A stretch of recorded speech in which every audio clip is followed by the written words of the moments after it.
Visiting with Plainsman coach Chuck Syverson as we get set for the first round of the Class 4A playoffs. Friday night, 6 o'clock, Laramie in Gillette for the second time in 3 weeks, taking on the top-ranked and top-seed Camels.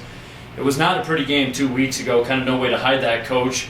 What's got to change this time around here in the playoffs? I think it's just a better game plan going in this time. We know where we can attack them on defensively a little bit better, and they kind of surprised us with some of the stuff they did offensively.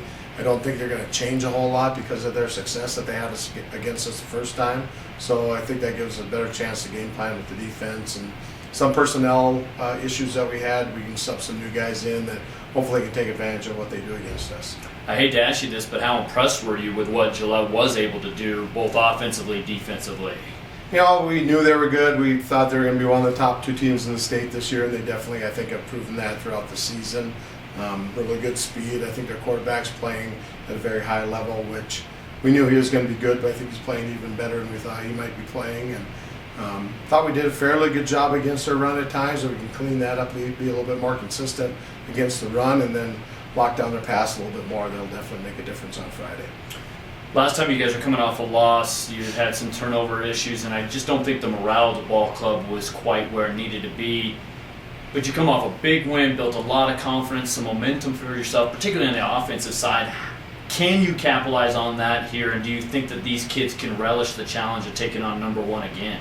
Yeah, absolutely. When we played them the first time, they understood that they had some moments where they played well against them. It's just got to be a consistency thing, and they just need to keep pushing and keep plugging along, and good things are going to happen if they keep fighting. And I think obviously our game plan is going to be better this time around. I think we'll take advantage of our personnel a little bit more and take advantage of what the defense gives us a little bit more, and by doing that, should be more successful offensively. A lot of things we can build upon from last week where we did some really good things on offense, and I really think the big thing this week is going to be defense. We have to keep ourselves in the game and not allow a big hole to try and climb out of, because then that puts you in a one-way game where you're throwing the ball all the time, and that's to their strength, especially with their speed rushers.